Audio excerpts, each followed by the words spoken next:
Uganda is a country located in East Africa, between Kenya and the Congo. Called the Pearl of Africa, with a population of over 32 million people, Uganda is one of the poorest countries in the world. Though it is a country rich in resources, it is even richer in people. Before I went to Uganda, I expected that I would go there and learn about the culture and how different everyone is, and to appreciate those differences. As a women's studies major, I wanted to look at women's roles in society. As a sociology major, I wanted to focus on the way people interacted with one another as compared to with myself. But I never thought that, despite all my other interests, that I would have been so impacted by my own identity. Surprisingly, the identity that I'm talking about isn't my womanhood or my US citizenship, or even my Greek and Hispanic cultural background. The identity that had the greatest impact on me during my time in Uganda was my race. I've been searching all of my days. Before I arrived, I knew that people would look at me differently because of my skin color. I knew that people would think that I was rich and privileged just because my skin is white. But I never thought about how often that would happen, and how aware I would be made of it. I've traveled to many countries, but coming to Uganda was something altogether different. I realized that, although I have experience with various cultures, I never really went to a country where I was so markedly different than everyone else. I stood out like a sore thumb, and I was constantly aware of it. I've been quietly standing in the shade. At first, when I would walk around and people would stare at me, I would stare right back and smile and just entertain the observers with a smile and a wave as if to say, "Yes, I know, I'm white and in Uganda. I am clearly not from here. I'm a Mzungu," which is the Luganda word for foreigner.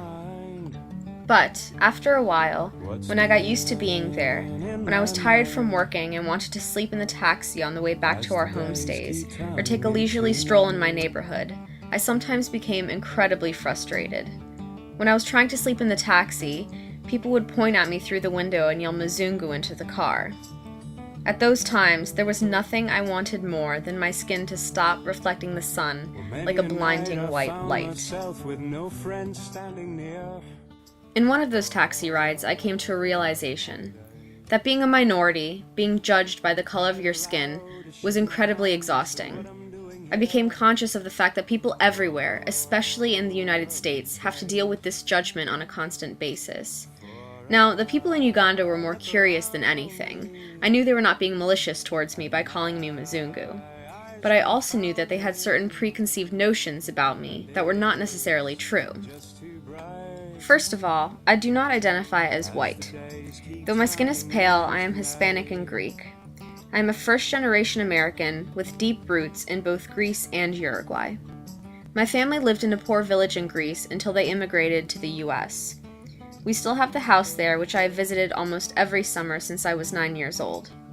I don't think I would classify myself as a rich white American by any means, but many Ugandans would have thought precisely this of me because of the color of my skin. When I realized that people in the US, the same people that I am fighting for by being a women's studies major and campaigning for human rights, encounter these prejudices every day, I understood then that my experience in Uganda was an incredibly rare opportunity for me to be able to finally understand a minority's point of view. As a member of the Peer Leadership Council at the University of Maryland, I constantly engage in discussions about race, diversity, and multiculturalism. People share their stories about being judged for their appearances, and I knew that I would never be able to actually understand what it felt like to want to make the color of your skin change. As I sat in the taxi trying to fall asleep, that is precisely what I wanted. Going to Uganda and having the chance to be a minority and to actually live and go about my day being constantly aware of my skin was one of the most meaningful experiences that I have had in my life.